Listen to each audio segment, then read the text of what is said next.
बिस्मिल्लाहिर्रहमानिर्रहीम। One hot encoding. One hot encoding का मतलब ये है कि आप हर वर्ड को एक वेक्टर में कन्वर्ट करते हो। सो वन हॉट इनकोडिंग समझने के लिए हमारे पास ये डेटा है जिसमें हमारे पास 3 डॉक्यूमेंट्स हैं। मनी गेट्स मनी जिसमें 3 वर्ड्स हैं। दूसरे डॉक्यूमेंट में people earn money, again 3 words हैं, and money make money. So 3 document और 3 वर्ड्स पर मुश्तमिल है। वन हॉट इनकोडिंग समझने से पहले आपको ये पता होना चाहिए कि कॉर्पस क्या होता है। कॉम्बिनेशन ऑफ ऑल वर्ड्स, जितने भी डॉक्यूमेंट्स हैं उनके कॉम्बिनेशन को हम यानी वर्ड्स की कॉम्बिनेशन को आप कॉर्पस कहते हो। So money gets money, people earn money, money make money, ये सारे वर्ड्स यहाँ पे कॉर्पस हैं। और इस तमाम कॉर्पस के अंदर जो यूनिक वर्ड्स हैं उनको आप वोकैबुलरी कहते हो। सो हमारे केस में जो वोकैबुलरी है वो 5 हैं क्योंकि 5 यूनिक वर्ड्स हैं। अब वन हॉट इनकोडिंग क्या करता है, हर डॉक्यूमेंट के हर वर्ड को पकड़ के पूछता है कि क्या ये वर्ड इस डॉक्यूमेंट में मौजूद है। अगर प्रेजेंट करता है तो वो उसको 1 देगा, अदरवाइज 0। सो इसको समझने के लिए पहले डॉक्यूमेंट को जब हमने वन हॉट इनकोडिंग से कन्वर्ट किया तो ये कुछ इस तरह का 2D एरे बना जिसमें 3 रोज एंड 5 डायमेंशन वेक्टर हैं। ये कैसे बना, ये जो हमारे पास एरे है 3x5 यानी जिसमें 3 रोज हैं like this and 5 unique vectors हैं या डायमेंशन हैं, ये कुछ इस तरह बना कि हमने क्या किया, ये है हमारे वो यूनिक वर्ड्स। और फिर हमने पहले डॉक्यूमेंट से यानी वन हॉट इनकोडिंग ने पहले डॉक्यूमेंट के फर्स्ट वर्ड से पूछा कि क्या आप इस डॉक्यूमेंट में लाई करते हो, अगर करते हो तो ये इसने इसको 1 दिया और बाकी जितने भी यूनिक वेक्टर्स थे या वर्ड्स थे उनको 0 गया। इसी तरह पहले डॉक्यूमेंट के सेकंड वर्ड से पूछा कि क्या आप यहाँ पे लाई करते हो, तो ये लाई करता है। इसी तरह थर्ड वर्ड से पूछा तो थर्ड वर्ड मनी था और वो भी लाई करता है। सो हर वेक्टर में 2 वैल्यूज होंगे, 0 एंड 1। 1 बताता है कि वो वर्ड इस वेक्टर के अंदर लाई करता है, 0 बताता है कि वो लाई नहीं करता। सो अब फर्स्ट डॉक्यूमेंट के लिए you will get this array, ठीक है, जो कुछ इस तरह होगा जिसकी शेप 3x5 ही होगा। अगर हम दूसरे डॉक्यूमेंट को पकड़ें तो वन हॉट इनकोडिंग इसके पीपल वाले वर्ड से पूछेगा कि क्या आप लाई कर अब पहले देखिए मनी लाई नहीं करता तो 0 किया, गेट्स को भी 0 किया, बट यहाँ पे पीपल को 1 किया। इसी तरह दूसरे वर्ड को पकड़ेगा अर्न को, तो अर्न के लिए वेक्टर ये बनेगा और यहाँ पे ये लाइक करता है। तो ये इसी तरह होगा, यानी हर डॉक्यूमेंट के हर वर्ड के लिए कोई ना कोई वेक्टर आपको देगा। और इसकी शेप भी अगर आप देखें तो इसकी शेप भी आपके पास 3x5 ही होगा। सो वन हॉट इनकोडिंग अगर आपसे कोई पूछे किस तरह काम करता है तो आपने सिंपली बताना है कि ये हर डॉक्यूमेंट यानी हर सेंटेंस के हर वर्ड को एक v डायमेंशनल वेक्टर में कन्वर्ट करता है जिसके अंदर कुछ नंबर्स हो गए लाइक 0 एंड 1, ठीक है, ये है वन हॉट इनकोडिंग। अब हम बात करते हैं, अच्छा अगर इसकी एडवांटेज के बारे में पूछा जाए तो ये बहुत ही सिंपल टेक्निक है, समझने में आसानी है और आप इसको कस्टम कोड से भी इम्प्लीमेंट कर सकते हो। बट इसके कुछ डिसएडवांटेज हैं, फ्लॉज हैं, और अगर आप ये डिसएडवांटेज समझने की कोशिश करते हो तो जो आगे आने वाले टेक्निक आए जिन्होंने इस वन हॉट इनकोडिंग के डिसएडवांटेज को ओवरकम किया, वो टेक्निक को भी आपको समझने में आसानी होगी। तो पहला जो डिसएडवांटेज है वो है OOV, out of vocabulary word. So हमारे पास जो डेटा था वो ये था। सो जब आपने अपना वन हॉट इनकोडिंग इस डेटा पे ट्रेन किया तो फ्यूचर में अगर कोई नया वर्ड आता है जो इस वोकैबुलरी में रिप्रेजेंट ना हो, मौजूद ना हो, तो ये आपको एक एरर देगा, ठीक है, क्योंकि ये जो नया वर्ड है लाइक एनिमल ऑन मनी, अब ये एनिमल एक नया वर्ड है जो इस वोकैबुलरी में जिस पे आपने वन हॉट इनकोडिंग को ट्रेन किया था मौजूद नहीं है, तो ये आपको एक एरर थ्रो करेगा, ठीक है। वैसे ये एरर साइकिल में हम हैंडल कर सकते हैं, ये हम आगे देखेंगे। So the first disadvantage is OOV, यानी एक ऐसा वर्ड जो ट्रेनिंग के दौरान मौजूद नहीं था लेकिन प्रेडिक्शन के दौरान वो वर्ड आया तो फिर वो उस पर आपको एरर थ्रो करेगा। दूसरा डिसएडवांटेज है फिक्स्ड इनपुट साइज। ये बहुत ही इंपॉर्टेंट है। सो जो भी डीप लर्निंग के मॉडल हैं उनका आर्किटेक्चर या कोई भी मशीन लर्निंग का जो मॉडल है उसको एक फिक्स्ड इनपुट साइज चाहिए। यानी अगर आपके पास 3 वेक्टर है, 3 वर्ड है, तो आपका जो इनपुट लेयर है, this is input layer, this is hidden layer and this is output layer. Input को फिक्स साइज चाहिए। जैसे कि हमारे पास वेक्टर्स है 3 वेक्टर्स जिसमें 5 डायमेंशन है। सो अगर मैं इसको पास कर दूं तो मेरा इनपुट भी 3 वेक्टर्स पे मुश्तमिल होनी चाहिए विद 5 डायमेंशन। लेकिन रियल वर्ल्ड डेटा में ऐसा नहीं होता।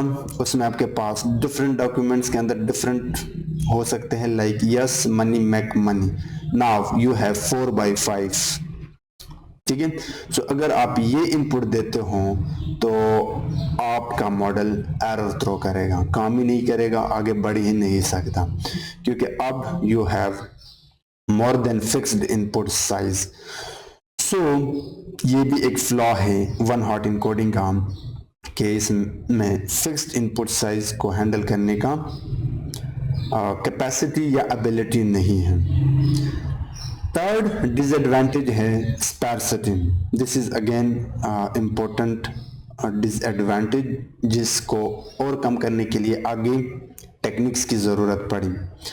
सिंस ये एक डमी डेटा था, बट अगर रियल वर्ड डेटा है आपके पास तो उसमें आपके पास जो कॉम्बिनेशन ऑफ वर्ड्स है, वोकेबलरी है, वो कोई 10,000 वर्ड्स हो सकते हैं, और जो वोकेबलरी है यानी यूनिक वर्ड्स वो कोई आपके पास लेट्स से 1 लाख वर्ड्स हो सकते हैं।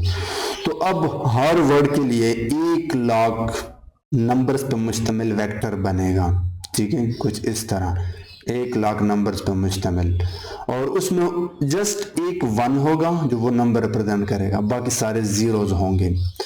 तो इससे फिर क्या होगा, एक तो ऐसे स्पार्स मैट्रिक्स को हैंडल करना बहुत ही टीडियस एंड मुश्किल है, और दूसरी बात यह है कि फिर आपका जो मॉडल होगा वो और फिटिंग की तरफ जाएगा। ठीक है, सो ये भी एक डिसएडवांटेज है स्पार्सिटी का। The last disadvantage is no capturing of semantic meaning. इसको समझने के लिए मैं 3 वर्ड लेता हूँ, लाइक यहाँ पे मैं जल्दी से 3 वर्ड लिखता हूँ। सो ये 3 वर्ड है book, read, fly. So book के लिए ये वेक्टर बन जाएगा, फ्लाई के लिए ये वेक्टर बन जाएगा, सॉरी रीड के लिए, और फ्लाई के लिए मैं यहाँ पे बना लेता हूँ, मेरे पास स्पेस नहीं है, ये वेक्टर बन जाएगा। ठीक है। सो अब अगर देखें तो बुक को हम पढ़ सकते हैं, तो बुक एंड रीड के बीच में सिमिलैरिटी है, सिमेंटिक सिमिलैरिटी। बट अगर आप book and fly and read and fly देखें तो इनमें काफ़ी डिससिमिलैरिटी है, डिस्टेंस है। तो अगर मैं इनको प्लॉट कर दूं कुछ इस तरह, मान लेते हैं कि ये हमारे पास बुक है, ये फ्लाई है, और ये हमारे पास रीड है। ठीक है। तो अगर हम डिस्टेंस कैलकुलेट कर दें, यहाँ पे मैं डॉट्स बनाता हूँ जस्ट आपको समझाने के लिए। तो अगर हम बुक वन हॉट इनकोडिंग, जैसे कि मैंने कहा कि इसकी जो 4th डिसएडवांटेज है, अगर मैं यहाँ पे लेकर आऊँ, वो है no capturing of semantic meaning. अभी के लिए हटा देता हूँ। ये इक्वल डिस्टेंस पे काम करता है। सो अगर आप इन 2 वर्ड्स के बीच में डिस्टेंस कैलकुलेट करें, so it will be let's say this V2, और अगर आप इन दोनों के बीच में कर दें it will also be V2, and अगर आप इन 2 वर्ड्स के बीच में कर दें it will also be V2। So her word के बीच में जो डिस्टेंस है वो इक्वल है। लेकिन अगर आप देखें तो बुक एंड रीड कुछ हद तक तो सिमिलर है, but fly and read and book and fly ये डिससिमिलर है, और यहाँ पे डिस्टेंस ये इक्वल है। तो यहाँ पे फिर जो एक कैप्चरिंग ऑफ सेमेंटिक मीनिंग है वो खो जाएगा वन हॉट इनकोडिंग से। तो ये तो डिसएडवांटेज जिसकी वजह से हमें आगे टेक्निक्स बनाने की ज़रूरत पड़े। एक बात ये मैं आपको बताना चाहूँगा कि वन हॉट इनकोडिंग आजकल बिल्कुल ना के बराबर है इसका इस्तेमाल। इम्प्लीमेंटेशन बहुत सिंपल है, आप scikit-learn के प्री प्रोसेसिंग से इंपोर्ट करते हो वन हॉट इनकोडर। ये वो 3 डॉक्यूमेंट्स हैं। फिर मुझे ऑप्शनली इसको कन्वर्ट करना पड़ा एक प्रॉपर 2D डाटा सेट में, यू कैन सी। अब वन हॉट इनकोडर का हमने एक ऑब्जेक्ट बनाया इनकोडर। अब इसके अंदर 2 पैरामीटर आप पास करते हो, अननोन जिसका वैल्यू है इग्नोर। वो जो पहला डिसएडवांटेज था OOV, out of vocabulary word, कि अगर कोई नया वर्ड ऐसा आए जो वोकैबुलरी में मौजूद ना हो तो आप उसको इग्नोर मारना। वो स्पार्सिटी का इशू भी यहाँ पे आप फिक्स रिजॉल्व कर सकते हो बाय यूजिंग स्पार्स आउटपुट, यानी बहुत सारे जीरो से बचने के लिए आप इसको फॉल्स कर सकते हो। फिर आप इनकोडर के अंदर जाके फिट ट्रांसफॉर्म को अपने सेंटेंसेस पास कर सकते हो। So now you will get one hot encoded. So अगर आप ये वन हॉट इनकोडिंग प्रिंट करो, so this is 100 and this is 001 and this is 010, which is quite simple. But अगर आप देखना चाहते हो कि जो सेंटेंसेस के अंदर वर्ड्स थे वो निकालो, then you can use get feature names out. तो मैंने यहाँ पे दोनों प्रिंट किए हैं। यहाँ पे ये सेंटेंस पहला जो था मनी गेट्स मनी, अगर हम यहाँ पे देखें money gets money, people earn money, make money. So you can clearly see we are getting the representation of all those words. So you can see यहाँ पे मैंने आपको एक्सप्लेन करके दिया है, ये तीनों पैरामीटर्स हैं जिनसे आप हैंडल कर सकते हो। सो बहुत ही सिंपल इम्प्लीमेंटेशन है वन हॉट इनकोडिंग का। Now let's discuss bag of words. So bag of words हम डिटेल से समझेंगे, बट ये हर डॉक्यूमेंट से पूछता है कि आपके अंदर एक वर्ड कितनी बार आया है और फिर वो उसको फ्रीक्वेंसी नंबर देता है। जैसे कि इस डॉक्यूमेंट में मनी 2 बार आया है तो ये इसको 2 नंबर देगा। ठीक है, ये पूरा का पूरा कोर आइडिया है बैग ऑफ वर्ड्स का। सो हमारे पास ये डेटा सेट है जिसमें एक टेक्स्ट कॉलम है और एक लेबल है। 2 क्लासेस है, यानी बाइनरी क्लासिफिकेशन है 0 and 1 का। सो पहले मैं आपको ये बताता हूं कि बैग ऑफ वर्ड्स वेक्टर्स किस तरह बनाता है, फिर मैं आपको बताऊंगा कि इसके पीछे जो कोर आइडिया है, इसकी इम्प्लीमेंटेशन, एडवांटेज एंड डिसएडवांटेज। सो हमारे पास जो वोकैबुलरी है वो अगेन सिंस सेम प्रॉब्लम है जो हमने वन हॉट इनकोडिंग में किया था। वी हैव 5 वर्ड्स, यानी 5 वोकैबुलरी हैं like this. Okay, so bag of words first document से पूछेगा कि मनी कितनी बार आया है। 2 बार आया है तो ये इसको 2 नंबर देगा। फिर पूछेगा गेट्स कितनी बार आया है तो ये उसको 1 नंबर देगा। इसी तरह मैं यहाँ पे उठाता हूँ इसको। अगेन मनी के लिए पूछेगा तो मनी पहले यहाँ पे किया था तो दोबारा करने की जरूरत नहीं है। डॉक्यूमेंट 2 के पास आएगा और पूछेगा कि पीपल कितनी बार आया है, तो पीपल की फ्रीक्वेंसी है 1, सो 1 यहाँ पे ऐड किया जाएगा। अर्न कितनी बार आया है, तो यहाँ पे अर्न 1 बार आया है। सॉरी, ये मनी था, ठीक है, मनी भी यहाँ पे प्रेजेंट है और ये पीपल है। इसी तरह यहाँ पे पूछेगा थर्ड डॉक्यूमेंट से कि मनी कितनी बार आया है, मनी 2 बार आया है। मैक कितनी बार आया है, मैक यहाँ पे 1 बार आया है। सो होता क्या है, अगेन वही सेम वेक्टर बनाता है। जैसे कि डॉक्यूमेंट 1 के लिए अब ये एक वेक्टर बन गया और इस वेक्टर के अंदर हर वर्ड की फ्रीक्वेंसी है। ठीक है, तो ये कुछ इस तरह काम करता है बैग ऑफ वर्ड्स के, हर डॉक्यूमेंट के हर वर्ड की फ्रीक्वेंसी कैलकुलेट करता है। अब हम बात करते हैं कि ये काम किस तरह, इसके पीछे कोर आइडिया क्या है, यानी जो सेमेंटिक रिलेशनशिप डॉक्यूमेंट के बीच में, like this document and this document के बीच में रिलेशन किस तरह खोजता है। तो वो कैटेगरी या क्लास के बेस पे, जैसे कि ये डॉक्यूमेंट और ये डॉक्यूमेंट 0 वाले क्लास से बिलोंग करते हैं, तो इस डॉक्यूमेंट के वर्ड्स और इस डॉक्यूमेंट के वर्ड्स के बीच में जो सिमिलैरिटी है या जो सेमेंटिक रिलेशनशिप है वो इस कैटेगरी के बेस पे होगा। बिग ऑफ वर्ड्स कुछ इस तरह करता है। सो अभी के लिए मैं मनी एंड गेट्स को उठाता हूँ डॉक्यूमेंट 1 एंड डॉक्यूमेंट 2 के लिए। सो वेक्टर कुछ इस तरह बनेगा, ठीक है, like this for document 1 and for document 2 will be this money and make के लिए, गेट्स के लिए। तो मैं अभी के लिए 2 डायमेंशन में बताता हूँ, बेसिकली आपके केस में 5 डायमेंशन में होगा। 5 डायमेंशन लाइक कुछ इस तरह, ठीक है, बट मैं अभी के लिए 2 डायमेंशन में लेता हूँ। सो ये पहला डॉक्यूमेंट है डॉक्यूमेंट 1 मनी एंड गेट्स का, और ये दूसरा डॉक्यूमेंट है, या आप वेक्टर भी कह सकते हो मनी गेट्स के लिए। अब ये दोनों कितने सिमिलर हैं, तो बेसिकली यहाँ पे ये पीटा कैलकुलेट करता है, जो एंगुलर सिमिलैरिटी है वो कैलकुलेट करता है बैग ऑफ वर्ड्स। ये जितने पास में होंगे उतने ही सिमिलर होंगे, ये जितने दूर होंगे उतने ही डिसिमिलर होंगे। तो अगर मैं मैक का भी यहाँ पे कोई एक वेक्टर बनाऊं, let's say this one, third document के लिए, तो अब ये जो थर्ड डॉक्यूमेंट है ये डिसिमिलर है टू फर्स्ट डॉक्यूमेंट, बिकॉज यहाँ पे जो एंगुलर डिस्टेंस है वो बहुत ज्यादा है। सो 2 वेक्टर जितने पास में होंगे उतने ही सिमिलर हैं, जितने दूर होंगे उतने ही डिसिमिलर हैं, ठीक है। अब एडवांटेज क्या है? एडवांटेज ये है कि अगर आपके पास एक और सेंटेंस है जैसे कि हाय वी, और मैं जल्दी जल्दी यहाँ पे लिख लेता हूं, आर हियर लाइक दिस। अब इस सेंटेंस में 4 वर्ड्स हैं, लेकिन पिछले जो डॉक्यूमेंट्स थे उनमें 3 वर्ड्स थे, ठीक है। सो पिछले 1 हॉट इनकोडिंग में आपको पता है कि मशीन लर्निंग को चाहिए फिक्स साइज वाला इनपुट लाइक दिस। अगर 3 डॉक्यूमेंट है, 3 वेक्टर्स है, तो आपके इनपुट भी 3 होना चाहिए। तो ये इशू होता है मशीन लर्निंग या डीप लर्निंग मॉडल के साथ। तो 1 हॉट इनकोडिंग में भी ये इशू था कि नो फिक्स साइज को वो हैंडल करता है, बट बैग ऑफ वर्ड्स में ये मैटर नहीं करता। आपके पास कितने ही वर्ड्स क्यों ना हो एक डॉक्यूमेंट के अंदर, आपका इनपुट साइज हमेशा एक ही रहेगा, क्योंकि एट द एंड हम यहाँ पे फ्रीक्वेंसी कैलकुलेट कर रहे हैं।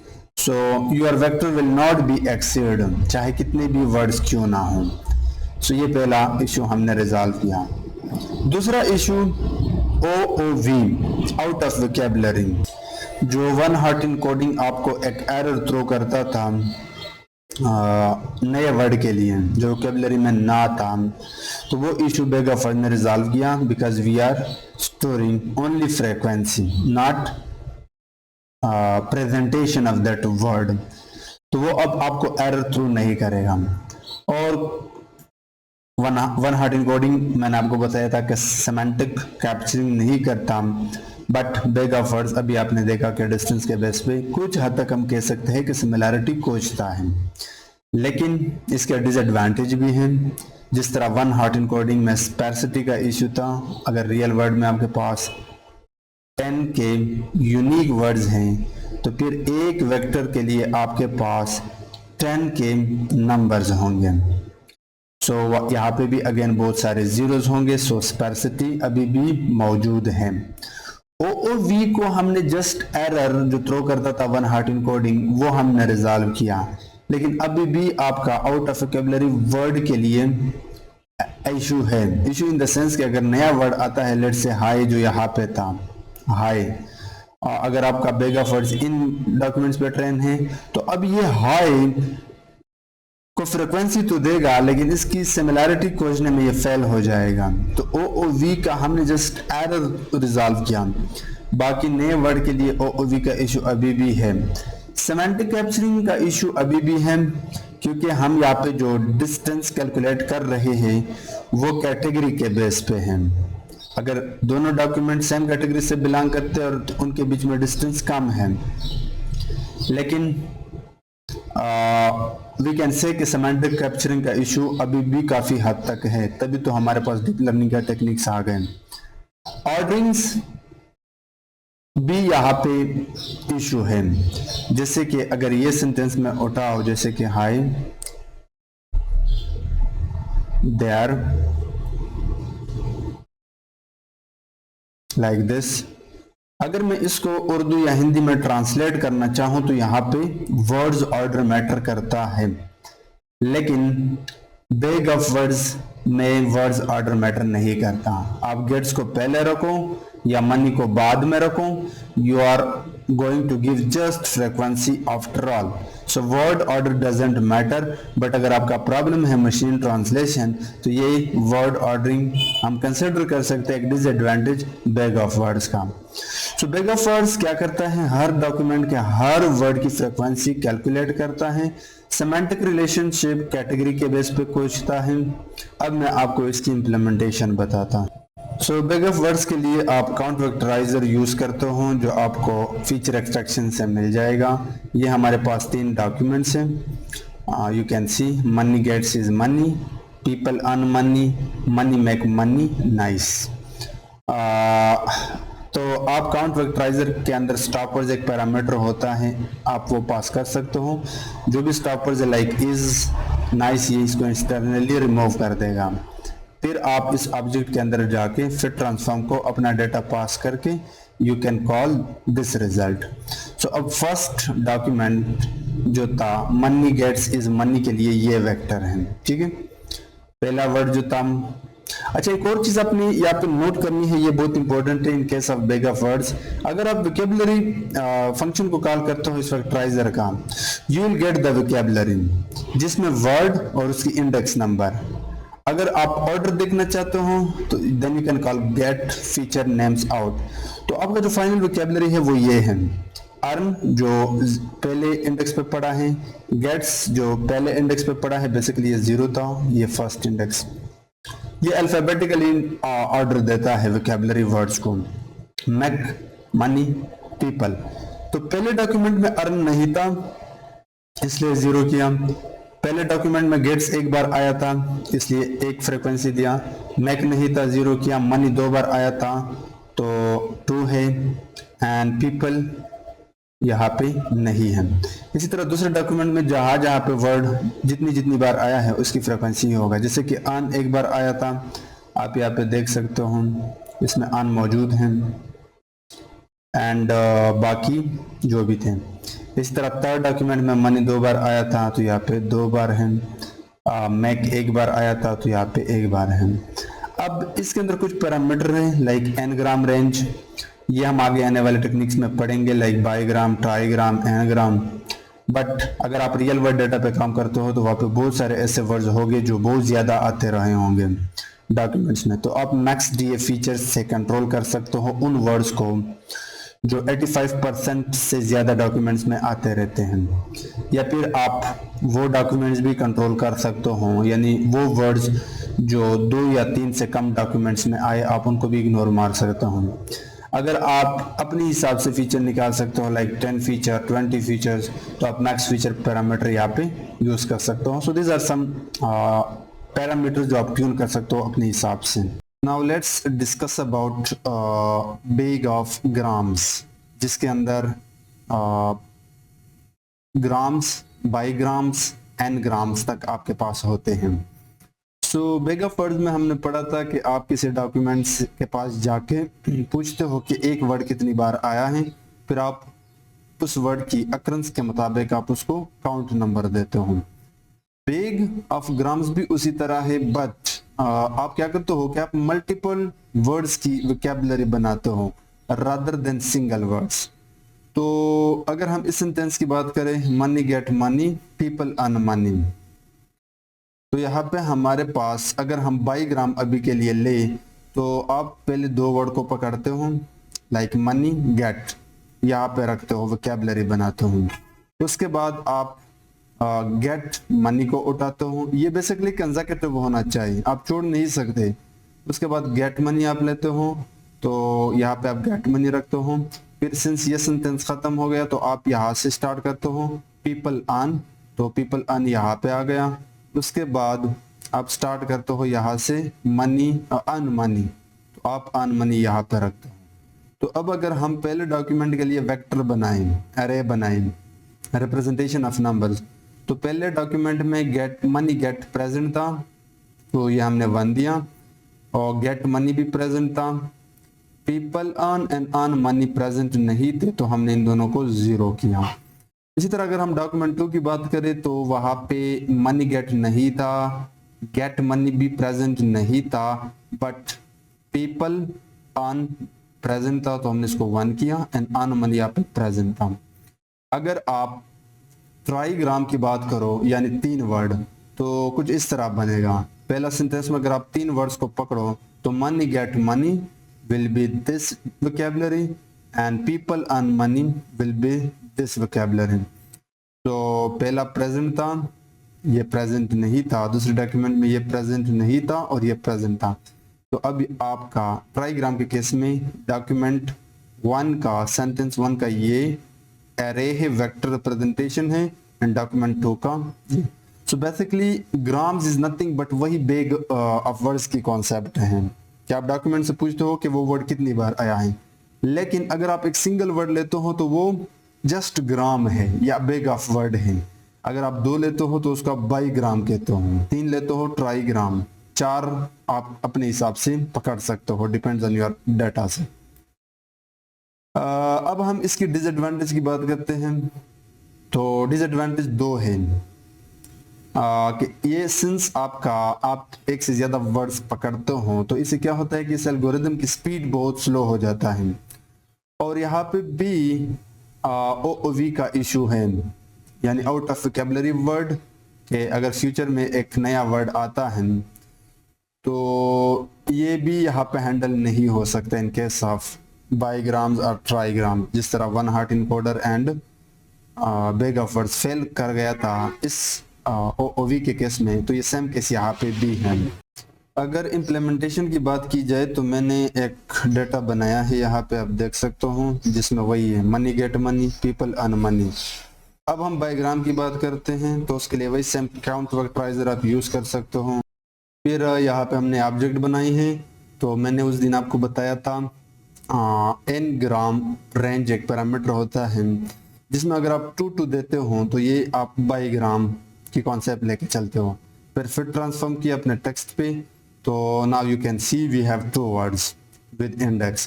तो अर्न मनी यहाँ पे पहले रखा है, गेट मनी इसके बाद रखा है money get. So you can clearly see जैसे हमने इसको वेक्टराइज किया, तो now this is the first document and this is the second document. अगर आप ट्राईग्राम रखना चाहते हो then you can pass here 3 तो you will get this array exactly जो मैंने आपको दिखाया था, ठीक है। और यहाँ पे आप वोकैबुलरी को अगर कॉल कर दो you can C TF-IDF basically 2 काम करता है हर वर्ड के लिए, कि एक वर्ड एक पर्टिकुलर डॉक्यूमेंट के अंदर कितना फ्रिक्वेंट है और एक वर्ड तमाम डेटा के अंदर कितना रेयर है। फिर उस हिसाब से वो उस वर्ड को कुछ वेटेज असाइन करता है। यानी TF-IDF चेक करता है कि एक वर्ड एक डॉक्यूमेंट के अंदर, करंट डॉक्यूमेंट के अंदर कितना फ्रिक्वेंट है, कितनी बार आ रहा है, और तमाम डॉक्यूमेंट यानी तमाम डेटा के अंदर कितना रेयर है, कितना कम आ रहा है। सो प्रीवियस कई टेक्निक्स में हमने पढ़ा था कि हम हर वर्ड को 0 या 1 असाइन करते हैं उसके काउंट के हिसाब से या उसके प्रेजेंट होने के हिसाब से हर डॉक्यूमेंट में। बट TF-IDF हर डॉक्यूमेंट के अंदर हर वर्ड को कुछ वेटेज असाइन करता है। जितना ज्यादा वेटेज होगा उतना ही वो वर्ड इंपॉर्टेंट है उस डॉक्यूमेंट के लिए और उस इंटायर डाटा के अंदर। जितना वो कम होगा उतना ही वो वर्ड इंपॉर्टेंट नहीं है। अब बेसिकली ये 2 काम करता है, टर्म फ्रीक्वेंसी कैलकुलेट करता है एक टर्म के लिए एंड IDF कैलकुलेट करता है, फिर इन दोनों को मल्टीप्लाई करता है। अब ये कैसे करता है इसको समझने की हम कोशिश करते हैं। सो TF यानी टर्म फ्रीक्वेंसी का जो फार्मूला है वो ये है, counts of current word in current document, यानी एक डॉक्यूमेंट के अंदर एक वर्ड कितनी बार आया है, divide by total number of all words in current document, जितने वर्ड्स आए हैं इस करंट डॉक्यूमेंट के अंदर। फॉर एग्जांपल मैं पकड़ता हूँ पीपल को, तो अगर मैं पीपल को पकड़ो तो अगर मैं इसकी टर्म फ्रीक्वेंसी निकालूंगा तो कुछ इस तरह होगा। पीपल इस करंट डॉक्यूमेंट में कितनी बार आया है? एक बार आया है, डिवाइड बाय टोटल वर्ड्स कितने हैं, टोटल टर्म्स कितने हैं, वो यहाँ पे 3 हैं। तो ये हो गया TF, आप इसको कुछ इस तरह कह सकते हो, TF ऑफ पीपल, ठीक है, TF ऑफ पीपल। इसी तरह आप TF ऑफ R निकालेंगे तो अगेन 1 डिवाइड बाई 3 होगा, अगेन हेयर के लिए 1 डिवाइड बाई 3 होगा।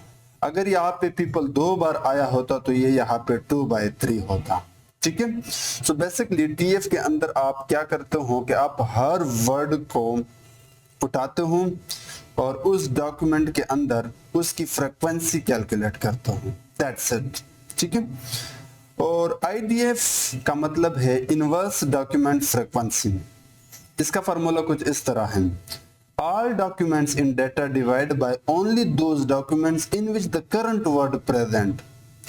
अब यहाँ पे पहले आपने एक करंट डॉक्यूमेंट के अंदर करंट वर्ड की फ्रीक्वेंसी कैलकुलेट की, अब आप पूरे डेटा के अंदर उस वर्ड की फ्रीक्वेंसी कैलकुलेट करते हो। तो करते क्या हूं कि ऑल डॉक्यूमेंट, यानी जो 2 डॉक्यूमेंट हैं हमारे केस में, जितनी भी डेटा के अंदर डॉक्यूमेंट्स हैं हमारे केस में 2 हैं, all documents in entire data divide by only those documents, only those sentences, only those rows in which वो वर्ड पड़ा है। तो अगर हम पीपल को पकड़े और उसका IDF निकाले तो मैं यहाँ पे निकालता हूँ IDF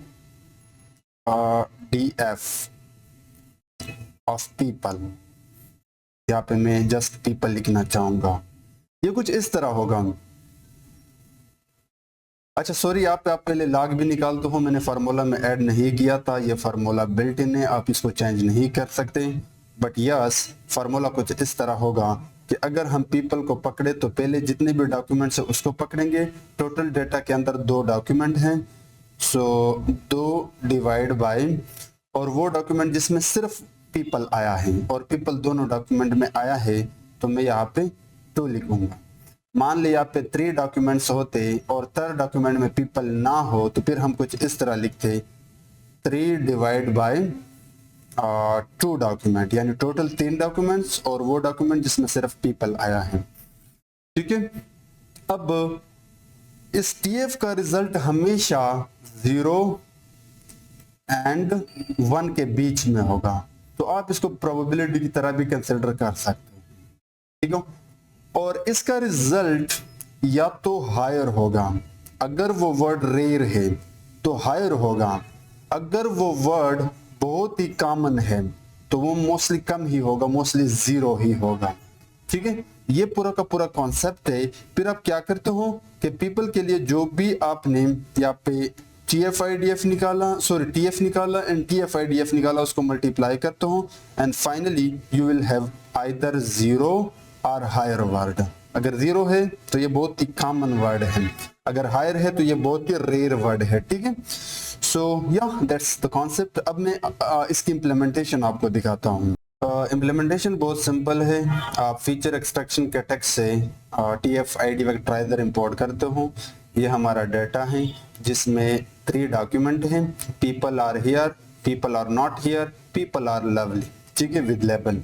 उसके बाद आप TF-ID वेक्टराइजर का एक ऑब्जेक्ट बनाते हो एंड देन फिट करते हो अपने टेक्स्ट के ऊपर। सिंस ये डेंस एरे होगा तो हमने एक्सप्लिसिटली इसको 2 एरे में कन्वर्ट किया। देन ये है अपना पहला सेंटेंस, फर्स्ट डॉक्यूमेंट। टोटल हमारे पास यूनिक वर्ड है 1 2 3 4 एंड 5। सो आपकी डायमेंशन 5 होगी, 1 2 3 4 5। सो पीपल के लिए आप देख सकते हो एंड देन R के लिए इज दिस। अब ये इसने ऑर्डर यहाँ से रखा है, और here, lovely, not, people, alphabetically order रखता है, but it would be like you can see first document के लिए आपका जो भी TF-IDF स्कोर्स है वो ये है, सेकंड के लिए है। अगर आप चाहते हो कि मैं पहले हर वर्ड के लिए IDF देखूं तो उसके लिए आप ये मेथड कॉल कर सकते हो। सो R के लिए IDF ये है, यहाँ पे ये हायर दे रहा है क्योंकि सिंस आर बहुत कॉमन है तो ये 0 होना चाहिए था, बट ये आई थिंक +1 ऐड करते हैं। scikit-learn लाइब्रेरी वाले ने जो भी एल्गोरिदम डिज़ाइन किया है TF-IDF का, वो मैंने पढ़ा था इसकी डॉक्यूमेंटेशन में, ये +1 ऐड करता है। एक रीज़न है उसके पीछे, मुझे याद नहीं है, बट या जस्ट उससे बचने के लिए ये +1 ऐड करता है IDF को कैलकुलेट करने के लिए। ये आपकी हेयर है एंड ये आपका लवली, नॉट एंड पीपल। सो या अब इसके जो डिसएडवांटेज है वो ये है, पहला एडवांटेज ये है इसका कि ये आप इंफॉर्मेशन रिट्रीवल में यूज कर सकते हो, स्पेशली सर्च इंजन में, ठीक है। क्योंकि जब आप कोई चीज किसी वेबसाइट में जो सर्च इंजन हो या स्पेशली गूगल वाला या यूट्यूब वाला जो भी सर्च करते हो, तो वो जाके पिछले बहुत सारे पेजेस के साथ उसको कंपेयर करके आपको रिट्रीव करके देता है। तो यहाँ पर TF-IDF बड़ी काम की एल्गोरिदम है और बहुत ही एफिशिएंट तरीके से काम करता है, ठीक है।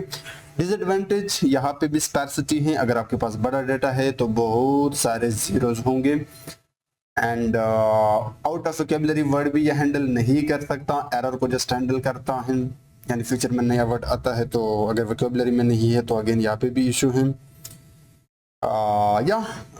ये था हमारा TF-IDF।